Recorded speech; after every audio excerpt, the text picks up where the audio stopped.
Welcome to the James and Heather Show. I'm Heather Dawn. And I'm James Guay, and we're here dishing out sex, love, and relationship advice without all the sexual snobbery. Yes, except sometimes he's a total snob, but Total I won't snob. say anything. Actually, I just did. Right? So we're talking about dating do's and don'ts with professional matchmaker, Alessandra Conti.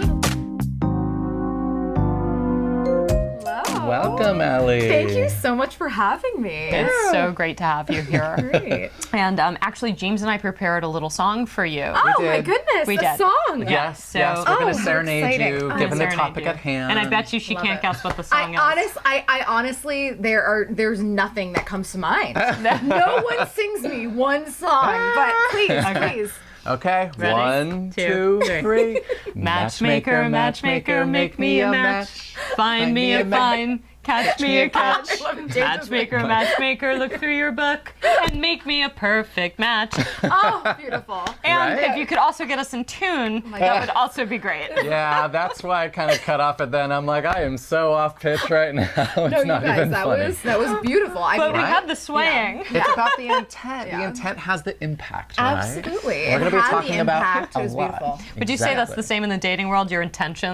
are sometimes important. I think that intentions are always of prime importance. But thank you guys for that. Absolutely. Of course. We had the swaying. It was all right. So before we get into the do's and don'ts and all that kind of stuff of dating, we'd like to hear what got you into matchmaking. Who are you? Yeah, Why are you doing absolutely. this? So I am a personal matchmaker. I work As opposed to a group matchmaker. As opposed to a group matchmaker, which is a totally different species of workers. But I work for a personal matchmaking company called Matchmakers in the City. I'm actually the co-founder of the company. Nice. Yeah. We're here in Beverly Hills. We're also in San Francisco and in New Jersey. Great. And we're a company, but we also have an app. So it aggregates through the app and it sets you up with a personal matchmaker. Oh, nice. But yeah, I mean, everything is super old school. Myself and my sister are the two co-founders. And yeah, I mean, we have just been matchmaking since it was socially acceptable to set up our friends. We've been matchmaking our friends. Fun. And is it just heterosexual couples, or do you do gay, lesbian, do bi, transgender? I love everyone. I'm an It's not ally. about not liking. I'm Allie Who the are ally. you setting up? You're an ad. Do you do pets? We do pet though. We do. We refer the LGBT sector is we refer them to another matchmaker who we absolutely adore. But it is a very different. It's a different scene. Yeah, so totally. I'm primarily focused on heterosexual, but I love all. I'm like I said, I'm Allie the ally. Yes. The ally Allie the pin. ally. Like Love I it. have. It's beautiful. So yeah. So now, do one of you guys work with men more than women, or one of you, or do you both have like 50-50 splits? That's a great question. Within the typical client that we get a lot of the girl bosses. So we get a lot of the women. Girl bosses? Yeah, Wait, what's lot a of the girl boss? bosses. So a girl boss is a woman who has really been succeeding within her career, and she's been beasting it there, and that has been in the forefront of her mind. That has been her goal, and now she's at a point where love has been on the back burner. So now she's ready. She's ready for love, and that's why they come to us. Wow. So we work with a lot of the girl bosses. Also, we work with men as well. But I love working with the men. But we really It's kind of your forte. Yeah, my forte. I love working with women. I love working with the women who are just they're wonderful and they're so go-getters. They get it, but they just need to be the man. It sounds, much like you do a lot of the work and time and energy that it takes to do it with people who are super busy with their jobs or other kinds of things, or they just don't want to spend that kind of time doing that kind of work. Absolutely. Right? I mean, finding love is a full-time job. It's my full-time job. Sure. And I mean, it really is. Even if you were to say, you know what, I encourage men and women before they work with us, I say, listen, do whatever it is that you need to do before coming to us. So go on all the apps. I want you on all the apps. I want you to try everything so that you can then say, okay, I get it, you know, because I never want someone to work with us and be like, oh, you know what, I should have just went on Tinder, you know? Do a comparison here. Try it out on multiple different levels. Try it out, because then you'll see, you do see that. But you have an online tough. component to your company, and is it online dating like Tinder and stuff? Absolutely not. So it is literally the opposite of Tinder. It is the opposite of online. We do not swipe. There's no swiping policy. Like, oh my goodness. Anyone. I'm already loving you. I think I need to hire you. Yes, we're very, but it's like as old school as humanly possible. It puts you, I mean, myself and my sister were the executive matchmakers, but if you're in a different city, we have other matchmakers there. So my clients are working with a human. You know what I mean? As opposed to swiping. A real life human. Imagine that. Go figure. A real life human. I don't know what to do with myself. I know, right? It's jarring. It's very jarring. People actually pick up the phone. Right? What a concept. So the app is actually connecting you said, with matchmakers instead of with potential dates. Exactly. It does not. It does not go from person to person. It goes from person to matchmaker to then we vet, we interview, background check, social media check. So we do all of that work so that they don't have to. So that, you know. I have a question for you. How do you know if someone is like, I know you said you vet and stuff, and this is what made me think of it, but how do you know you're not sitting with someone who has like narcissistic personality disorder or is a sociopath? Like, how do you vet those kinds of things? Yeah, well, that's a great question. I mean, that's where the human element really comes in, because we're a part of the Matchmaking Institute, so we're certified, we've taken the courses, we've done all that work to get into, you know, to become legitimate certified matchmakers. So we know that there are different tells. And when you're, I mean, I did an interview with a man, the other day, and he was, you know, super successful, like crazy, like the LA guy, super crazy successful, really like bam, bam, bam. And I asked him, okay, so tell me just a bit about what are you looking for? You know, what are you looking for within a match? What type of woman are you drawn to personality wise? He switched the entire question and began talking about himself. So he said, the way that I am, I'm very this, and I kept trying to steer it. But guess what? He wasn't going there. So guess what? He needs date coaching. He needs date coaching. Yeah, before he actually gets out there. We can't put him on a date. Are you kidding me? It's like, so the woman will say, so, you know, what are you doing? He'll take the whole date about but he himself. needs more than date coaching. He needs a therapist. He does. He needs an LMFT. People like that are actually less likely to enter therapy unless they have conflict with others and they're telling them to go into it themselves. Exactly. So it's funny. You know, it almost reminds me, I was set up on this and this is a horrible story, and we wanted to ask you, so it's good that you were talking about this, some like horror stories or some, you know, fun stories. But I was once set up, a friend who has this matchmaking business, this is many years ago, and no, she's like, fill out the stuff, and I have the perfect guy for you, And then I was like, okay, we met at some fancy restaurant, and I always believe, like, for first dates, you know, it's like, dress nicely, look nice, look your best, don't look like you just rolled out of bed. Well, this guy didn't get that, Mimi. Put a little effort into it, right? And it's like, you know, like, he walks in, like, sweating, like, dirty hands, baseball cap, like, pit stains underneath his fancy, like, collared shirt.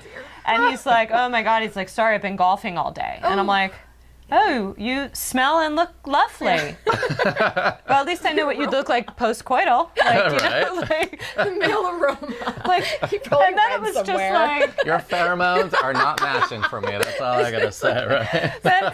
then goes to the bar, like gets himself a drink, and then I was just like, I would love something, you know, like it was just like all this horrible, and I kept trying to make it work, and then I was like, man, look at that time. I know I'm not wearing a watch, but wow, look at that time. Look at that. I'm imagining what time it is, and it's time for me to go. Hello.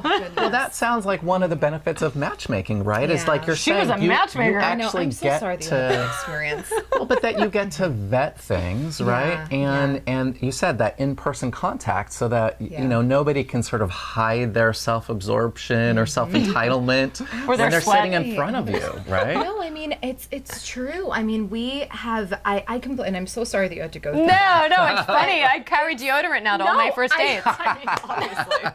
Who doesn't? I carry Ajay. That's such like a staple. But I mean, I feel like I'm so sorry, and I'm so sorry that you have to deal with that with another matchmaker. But I think the beauty about working with like, a really good matchmaker, not that matchmaker wasn't good, he probably has a great soul, and there were probably other things that she saw, but a lot of times people are very caught up with that initial first impression. So it's so important when a man comes into us or when a woman comes into us and there's something glaring, that if something glaring is happening, like if he's coming in, because I'm pretty certain if he walked into your date like that, that's probably his regular, So that's why what we do, we have this amazing portion that we call Best Match Potential Training. So it's the BMP. They do the BMPs. Coaching. It's coaching. So we coach them. So we work with a body language expert. They go with them. But is that just putting a Band-Aid on like a real dysfunction? I mean, if it's excessive sweating, yes. No. But I mean, you could always do the Botox on the arm, but I feel like that doesn't really work out. But I mean, I think that it really does when they're meeting with like a stylist and then they go through the wardrobe, they pick out different date outfits.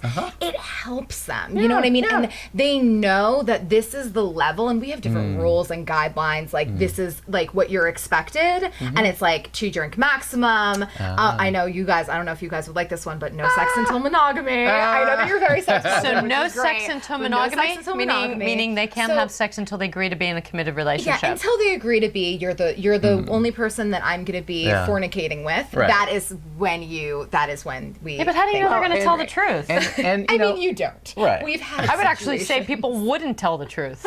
I would also just say that maybe, a caveat of that can be like no sex before some level of like, okay, Intimacy. we have a good match here. There's commitment. I want to sort of commitment in the sense that I want to pursue this further, whether again, that's a monogamous commitment or a polyamorous, an open relationship. I mean, I'm obviously, makes sense what you're saying in terms but in terms of like dating 101 or those kinds of things, we can mix it up. But it sounds like having some of those guidelines really helps, and the coaching really helps people to like put their best foot forward and have an understood set of expectations. Right? I was just telling one of my clients that I life coach and that I work with something similar, and I was telling James I was trying to follow that own rule. But that until you develop that sense of intimacy, don't be chastising people about their behaviors. Oh my God, it's so true. Right? Yeah, like stop being a police dating person. And we were just talking about this because I know what that instinct is like. I want to be like, I want to be therapist. I want to be like, oh. And then it's like, hold your tongue until you're a we. Until you both agree that you're a we, right? And you're talking about one person dating another person and what they share or what they and what they're gonna like, like a gal. This is a gal friend of mine who was saying, she's like, she went on a date and then the guy's like, I can't wait to see you again. I can't wait to see you again. And she's like, great, me too. I'm really enjoying myself. She's explaining, I'm really looking for something serious. He's like, me too. Never hears from him again. Oh yeah, of course, it's ghosting. You know. Right. So then she feels the need. So she felt the need to. It happens so frequently. I know. It's insane. Intimacy issues. It's crazy. Yeah. And it's also, I think it has to do with the apps because there's just so much. I know. They have so many options. Yeah. But it's like they're not really options when you put it down. When you there's go down so to much it. anonymity that people sort of want to avoid conflict, and so ghosting can be a way to sort of avoid, rejecting someone or feeling like the bad person. Honey, I've done it. I know that's awful. No, it's awful. But sometimes if you are, and this was in the past, thank goodness. But sometimes, you just kind of taper things off a little bit. Instead of like after a first date, you don't have to be like, listen, oh my gosh, you're such a great guy, but I don't feel like you don't necessarily have to do that. People kind of get that. Right. But and I know this is the word. People are like, oh, how could you ever tell people that ghosting is okay? It's not. It's awful. It's the worst. I agree. But there's a level. If it's first date, it's like taper off a little bit. No one's feelings are hurt. It's fine. Right. Second, third, that's when you need to have a little conversation. Yeah, and like you're saying, it can be the kind of thing where you don't necessarily lie and say, yeah, I want to have another date, or oh, I'm so into this, No. and that can be also an indication that someone's a little lukewarm, or that it may not include a second or a third or fourth date, right? Or I'm just so busy. Well, then don't be dating. Exactly. Yeah. If you're just so busy, don't be dating. Like, it's okay to say that you're just in it to go have some sex and some sexual relations. That's great. Those are fine relationships. But if you're looking on a relationship-seeking matchmaker who's trying to match people for relationships, then that's a different story. And by the way, you said something that was very interesting because you said people are so bombarded with so much choice. You know, the resurgence of matchmaking, historically speaking, is surfaced because of that. So back in the day, you know, back way in the day, people were using matchmakers because, you know, it's like you didn't know who was in the next village, but the matchmaker or the astrologer or the counselor or the religious person, they were able to get around. And so there was a lack of running into more and more people, and so the matchmaker would do that also because of arranged marriages. The resurgence of matchmaking has started to happen again because now there's too many choices. You don't know what to do and where to step in, and it's like walking into Costco. It's like, well, which thing do I get? Exactly. You know, and you walk out with tons of things that you don't need. And then there's that one thing that you did, and you spent $150. Of course. And it can be easy to sort of fall into the grass is greener or what else is better out there. Yeah, right? bigger, better. Yep. That's so LA. Now, do you find that in Jersey, you're in Jersey, Beverly Hills, and San Francisco, you said? Yes. Do you find those? New York, New Jersey, we do a lot of like New York City, but our office is in New Jersey. So everyone's always talking about how LA is very much the next best thing, like bigger, better. Is it that way in those other markets in San Francisco and New York? LA is the Baghdad of dating. I say this like I love that with, quote. you know, it is. I mean, we're on the front lines. It is the worst place in the world. I tell my clients, but it's the worst place in the world. There are so many options, yet there are so few options because I mean, I definitely think that a lot of people when they move to Los Angeles, they're not saying, I'm going to move to LA to find my soulmate. They're not moving to LA to find their soulmate. They're here for the weather and their career. They're here to be the next big, I want to be the next Mark Zuckerberg. I want to be the next whatever, the next Angelina Jolie. They're here for a very career-oriented focus so that when it comes to dating, it's almost like this, you know, they're like, oh, okay, yeah, that'd be great. But there is a point in a person's time, in a person's kind of lifespan when it doesn't matter where you are, when they're ready. And they just have to be ready. And that's what I always say. That's why I love matchmakers and I love men that work with matchmakers and I love women that work with matchmakers because the act of going to a matchmaker's office, you are saying, I'm ready. You know, you're saying, I'm at a place where I am ready. I love collaborating with other matchmakers, with their clients, because you're just getting these people who have made a statement to themselves. And really, that's the biggest hurdle. It's to say themselves, like, I'm ready. I want something more than just a one-night stand, you know? And there's a time and a place for everything. That's great. But if you want something more legitimate and something that's going to last, I love working with a matchmaker because you get people who are in that headspace. Right. It's about finding that long-term relationship, right? Yeah, So totally. I'm curious, what makes a good matchmaker? Oh, well. Dark about hair, yourself. red lips.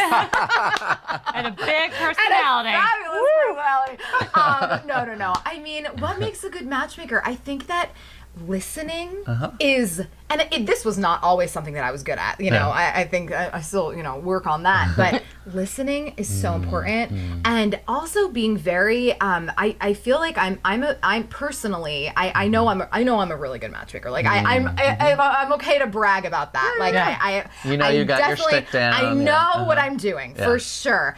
And I think that it's definitely just being with people and being in the moment, and kind of getting people's energy. And I don't want to sound all like, oh, it's all about energy, but it kind of is a lot about energy. Like it's very much about that person, how they carry themselves, what their lifestyle is like. So it's picking up on those different clues and personality wise, letting people shine. And of course, I'm talking so much right now, and you're like, how can you let people shine? But typically, when we onboard, it's about she talks more than them. me. I know, I talk a lot. I love it. Well, you're our guest. You're our expert. I'm here, guys. We want to hear from I'm you. here. But part of what you're talking about too, I imagine, is like the ability for people to like be present, be authentic, be themselves, and relate from that place with another, right? Sure. Yes, absolutely. What would be like your top 3 like to-do things if you were going to go out on a date? What would be like your top 3 to-dos? Okay. Oh, wow. That's a big question. Right. Well, I mean, I definitely think that I love working with kind of women who are seeking. So I feel like definitely in the date, being yourself. That's so cheesy. It is so cheesy. Yeah, but not everybody knows how to be themselves. Exactly. So not everybody knows how to be themselves. Trust you me, I'm teaching yoga and meditation and working on this stuff all the time. Most people are being what they think they should be, not what they are. Projecting some image of what they think will be acceptable. That's not easy. So be you, but first you got to know who you is. Who you are. Exactly. So who are you? Yeah. And it's about, I mean, I love the different, I think flirting is so important. Yeah. And kind of the art of flirting, and everyone has different flirting. And flirting is not a one size fits all thing. Yeah. So when you're on a date, it doesn't necessarily, when I say, when I always, when I'm date coaching, I'm like, okay, so we talk about different strategies of flirting. So it doesn't necessarily mean being like, oh my God, hi, you're so cute, Like that's not really what it is. Maybe you're very witty. So maybe it's channeling into that and being like, okay, like, oh yeah, having witty banter, like that's great. That's also being open and receptive is essentially what you're saying, rather than like, oh, are you flirting with me? Yeah, exactly. Oh, is this? Yeah, I mean, and being as least judgmental as humanly possible. Because if I've learned anything from being a matchmaker, it's that it doesn't matter how many first dates you've been on, unless you were super jaded and super apathetic or sociopath or whatever.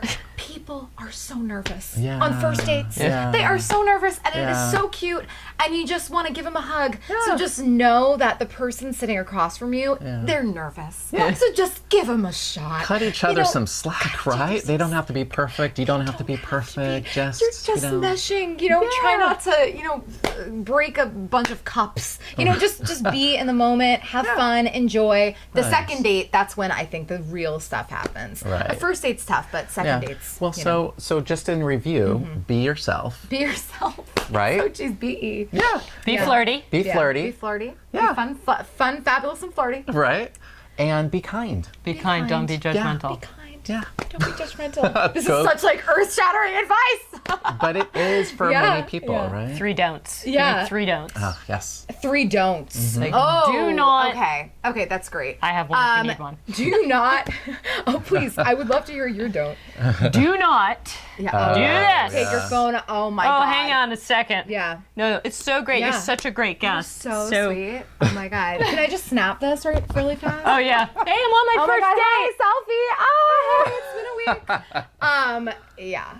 Exactly. Do not. Do not. No. I mean, that's in our guidelines. Like, put your phone away during the date. Don't talk about deep personal matters and say. And also, talking about. Don't talk about deep personal matters. Talking about other men and women when you're on a date. Talking about other people. Like, say you're a guy on a date with a woman. A lot of men believe that. That talking about their past relationships just will boost them in the eyes of the woman that they're with. And, oh yeah. What if they get asked though? I've been asked. Yeah, I mean, you just gotta kind of teeter on that edge of saying, I've had a few, because everyone's like, oh, why are you single? What are you doing? I've been in a relationship, but let's leave that for the 3rd or 4th date. It's not. I eat dinner a lot by myself at bars, especially ones that I like, because I love the interaction with the bartender and I love meeting new people. And I've been doing this since my New York days. I mean, this is going on 20 years. When I'm not even when I'm in relationships, I'll be like, let's go eat at the bar. Yeah. You just meet really cool people. And I'm sitting at the bar, and of course, someone starts talking to me, and there's this couple that's clearly on a first date that's sitting next to me, and my eyes are like rolling in the back of my head. They kept one-upping each other on complaints. Oh, God. no. Like their entire conversation was like complaining about small things, and then they were complaining about work things, and then they were complaining about X things, and it was just like elevating, and they were one-upping it. And I thought to myself, I'm like, oh my God, they're either a match made in heaven, Oh yeah, or like the right, worst, or the most annoying couple like ever. It's like somebody's gonna kill somebody before the end of this dinner. Oh my gosh. I had to invite the guy that was next to me. I said, if you listen really carefully, and I was like pushing him in, not to listen me, to but I was this. like, you have to hear this. Like they just keep one-upping each other on complaints. Listen, So don't do that. that is. I wanted to spike spike his drink with a roofie. They may have, honestly, they're probably like the perfect match. Because, Right. because that They were is both, like that's what I attracts thought. Compatible that Listen, way, I right? thought about that. Yeah, like attracts like. They're like, oh, know. here we are. We're sitting here. Remind me never to do a couple's date with Yeah, you guys. oh my God, Right. right. Well, so getting back to your don'ts. Yeah. Well, no, I mean, definitely. No cell phone. Be positive. Be positive. And don't get drunk on the date. I mean, that's a huge thing. Right. Like That's part of two-drink the two-drink. maximum. Don't talk about I people. can appreciate that. Yeah, just there's no reason because also, I mean, if you do have I know my limit's like 1. I have like a glass And of you're good to prosecco. go. I'm good to go. Like it is done. Have a bunch of water after Exactly. But I know that also for other people, I mean, it actually does mess with the kind of your biology. So you're sitting on the date and you're like, wow. Oh my God, he's amazing, but it's actually just really good rosé. You have those beer goggles, those rosé goggles on, We've right? talked about that in Friends with Benefits and stuff. Yeah. So just don't get drunk on the date. I Yeah, mean, it's always a mistake. yeah, and also with what to wear. I always tell the women a little black dress and heels is the way to go. Yeah, sexy. But at the same time, you don't want to comfortable. you don't want to be like fixing yourself. And I'm a fixer, so I'm like the worst at this. And I know when I get a new dress, so instead of wearing that brand new dress, wear something that you've worn a few times before. Yeah. It makes you feel good. You're comfortable in it. Yeah, you're comfortable. You're like, okay, I know this is my go-to. My legs look fabulous. So if you're showing a little leg, don't show so much at top. And if you're showing, Just don't show up Edit. naked. Edit. Leave your merkin at home. just leave it at home.